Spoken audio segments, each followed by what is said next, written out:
नमस्कार दोस्तों। Class 9th Maharashtra state board mathematics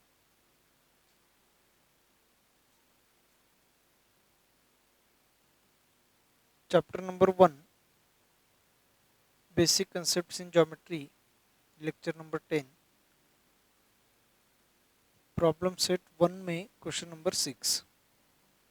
तो वीडियो शुरू करने से पहले आप सभी को रिक्वेस्ट है, चैनल को सब्सक्राइब करें, लाइक और शेयर करें और बेल आइकॉन प्रेस करें, जिससे कि आपको आने वाले हर वीडियो के नोटिफिकेशंस मिल जाए और वो वीडियो आप सबसे पहले देख सकें। और क्लास 6 से लेकर क्लास 10 तक के जो वीडियोस हैं वो सब मैं अपलोड करने जा रहा हूं। तो उनको सर्च करने के लिए अगर आप क्लास 9th में हैं तो आपको सर्च करना है महेश वलांडे क्लास 9th। तो आपको अपने क्लास के सभी हैं वो मिल जाएंगे। अब देखिए क्वेश्चन नंबर 6 अभी हमें सॉल्व करना है। तो क्वेश्चन नंबर 6 यहाँ पे है coordinates of a point A.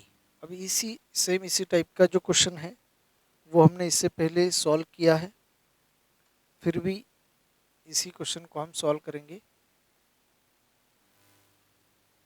तो क्वेश्चन देखिए, coordinate of point A on a number line is 1। तो हम सबसे पहले यहाँ पे एक नंबर लाइन ड्रॉ करेंगे। तो नंबर लाइन पे एक पॉइंट है ए जिसका कोऑर्डिनेट 1 है। तो point on number line which are at a distance of 7 units from A. तो यह point A point, suppose P और क्यू, ये दो पॉइंट्स हैं जिनके कोऑर्डिनेट्स एक्स और वाई है और इस पॉइंट से जो डिस्टेंस है 7 यूनिट का डिस्टेंस है, ऐसा हम यहाँ पे कंसिडर करते हैं।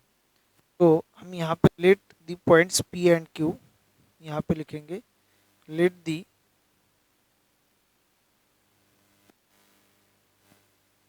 Points P and Q are on the number line, are on the number line which are at a distance of which are at a distance of 7 units from A। जो ए point से 7 unit के distance पे है। Number line which are, या तो फिर हम लिख सकते हैं which are at a distance of 7 units from point A point से 7 यूनिट डिस्टेंस पे। तो इसके बाद हमें पी पॉइंट का कोऑर्डिनेट एक्स और वाई, क्यू पॉइंट का कोऑर्डिनेट वाई, इनकी वैल्यू फाइंड करनी होगी। तो पी और ए का जो डिस्टेंस है, distance between P and A is equal to, हमें लिखना होगा, देखिए ए का कोऑर्डिनेट और पी का कोऑर्डिनेट इनमें सब्ट्रैक्शन होगा। तो एक्स और वाई इनमें 1 इज ग्रेटर देन एक्स। तो डिस्टेंस ऑफ पी कॉमा ए अगर हमें फाइंड करना है तो 1 से हमें एक्स को सब्ट्रैक्ट करना पड़ेगा और ए और पी का जो डिस्टेंस है वो 7 यूनिट का है। तो इज इक्वल टू 7 हमें लिखना है। तो 1 minus X is equal to 7। अब माइनस एक्स को लेफ्ट हैंड साइड में ले आना है तो प्लस एक्स, और ये plus 1 as it is, plus 7 right hand side में तो ये माइनस 7 हो जाएगा। तो X is equal to 1 minus 7, तो ये वैल्यू हो जाएगी -6। तो एक्स की वैल्यू -6, इसका मतलब पी की जो वैल्यू है वो, पी का जो कोऑर्डिनेट है वो -6 हो गया। अब देखिए यहाँ पे हमें समझना है कि ए से 7 यूनिट लेफ्ट हैंड साइड में, मतलब 1 से 7 को माइनस करना है, और राइट हैंड साइड का है तो 7 यूनिट 1 में प्लस करना है, तो वाई का कोऑर्डिनेट 8 हो जाएगा। लेकिन एग्जाम में हमें इस तरीके से लिखना है।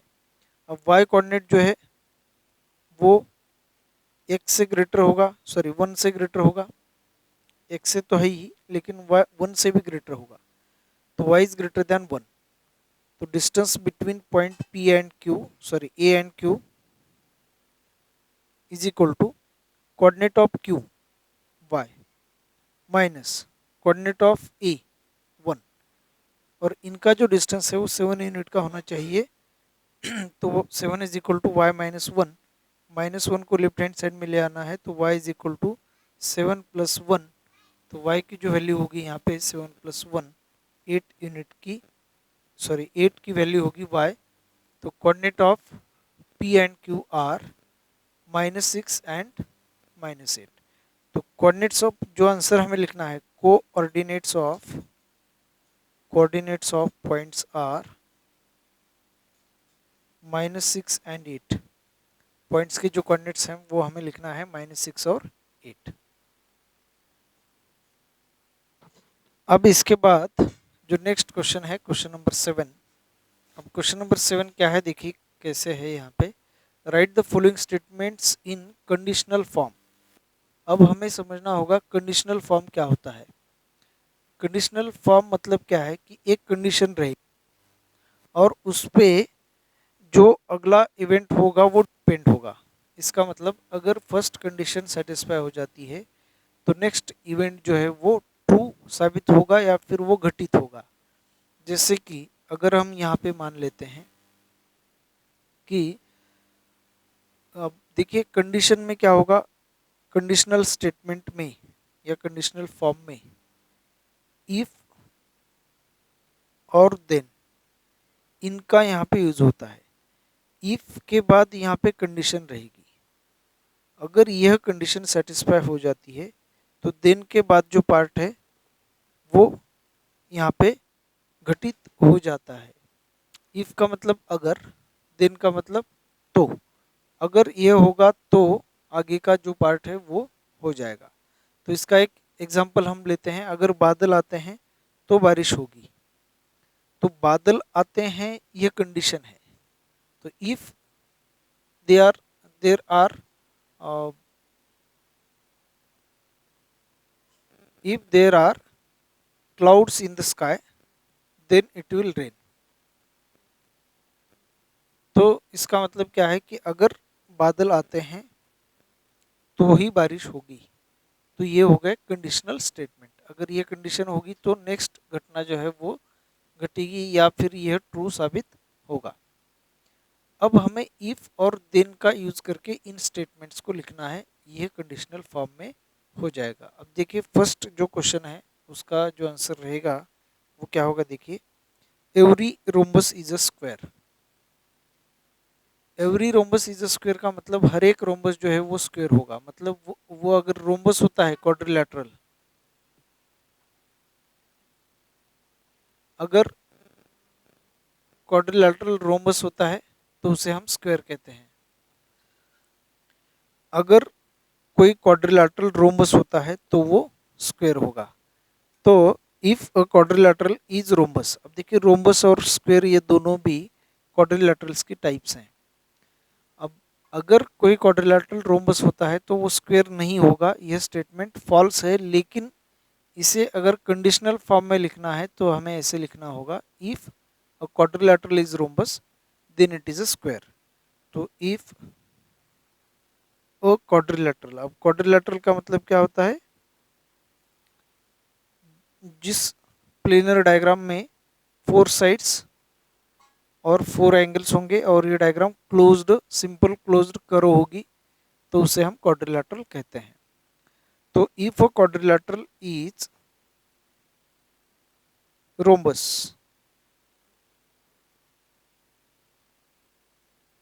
Then it is a square.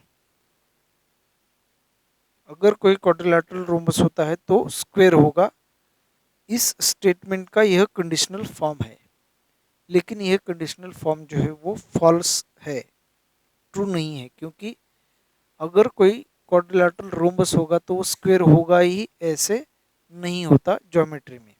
अब रोम्बस क्या होते हैं, स्क्वायर क्या होते हैं, इन सभी के बारे में आगे हम आगे के चैप्टर्स में पढ़ने वाले हैं।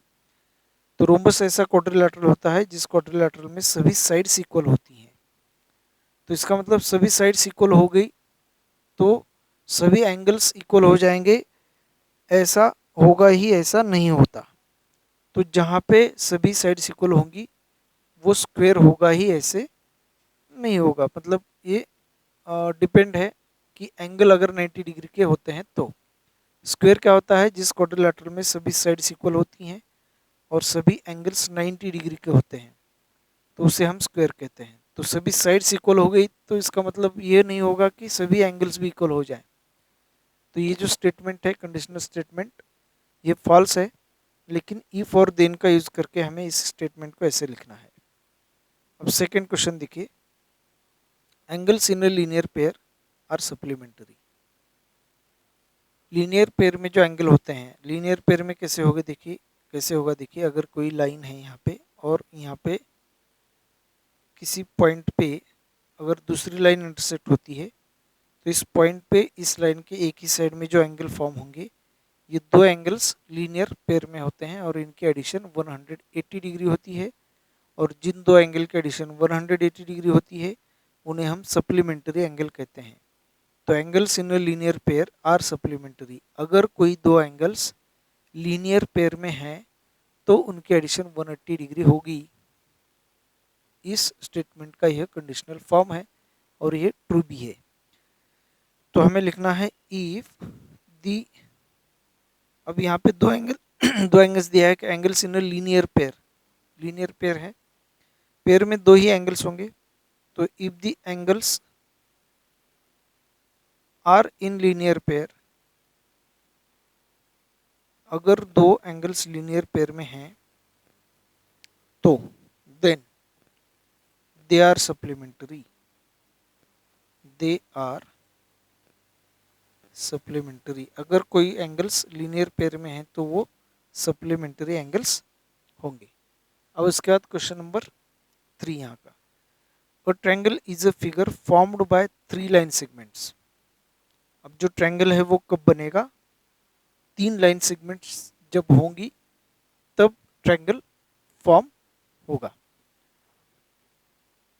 तो हमें यहाँ पे लिखना है triangle is a figure formed by 3 line segments. If a figure is formed by 3 line segments then it is a triangle.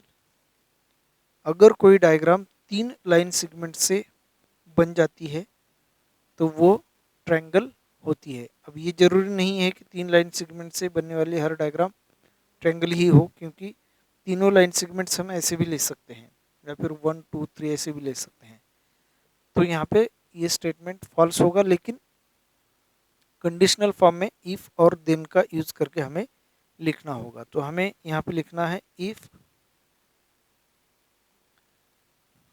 A figure is formed, if a figure is formed using 3 line segments.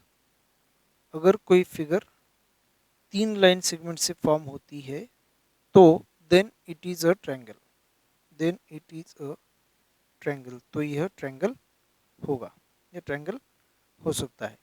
अब देखिए fourth जो statement है, a number having only 2 divisors is called a prime number. अगर किसी number के 2 ही divisors होते हैं तो उसे हम प्राइम नंबर कहते हैं। तो if a number is having only 2 divisors then it is a prime number। देखिए प्राइम नंबर्स की जो डेफिनेशन है वो यही है कि अगर सिर्फ 2 होते हैं, जैसे कि अगर कोई नंबर हम लेते हैं 3, अब 3 को डिवाइड करने वाले जो नंबर्स हैं वो 1 और 3। 1 तो हर किसी का होता है, डिवाइजर होता है, और 3 मतलब वही नंबर, जैसे कि 5, 5 भी 5 को 1 से और सिर्फ 5 से, इन दोनों से ही डिवाइड होता है। 5 को 5 से डिवाइड होता है, 10 को 10 से डिवाइड होगा, 7 को 7 से डिवाइड होगा। तो हर किसी नंबर को उसी नंबर से डिवाइड होता ही है। तो अब इस नंबर का सिर्फ 2 ही फैक्टर होंगे, 1 और 5। अगर हम 10 ले लेते हैं, देखिए 1 और 10 छोड़ के 2 और 5 ये 2 इसके फैक्टर्स हैं। तो 10 is not a prime number, तो इसे हम कंपोजिट नंबर कहते हैं। तो इफ और देन का हम यहाँ पे यूज करके लिखेंगे, if number is having 2 divisors, if number is having 2 divisors then it is a prime number. 2 divisors होते हैं तो 2 ही फैक्टर होंगे, 1 और 10 छोड़ के 2 और 5 ये 2 इसके फैक्टर्स हैं। तो इफ और देन का हम यहाँ पे यूज करके लिखेंगे, if number is having 2 divisors, if number is having only two divisors, only यहाँ पे लिखना है क्योंकि यहाँ पे only दिया गया है, having only two divisors, अगर किसी नंबर के दो ही डिवाइजर्स होते हैं तो then it is a prime number, तो यह प्राइम नंबर होगा। तो हमें यहाँ पे लिखना है then it is called a prime number, तो then it is called a prime number. तो इसी के साथ आज का जो क्लास है वो यहीं पे समाप्त होता है। तो अगले जो क्वेश्चंस हैं, नेक्स्ट क्वेश्चंस, वो हम नेक्स्ट वीडियो में कवर करेंगे, सॉल्व करेंगे। तो थैंक यू।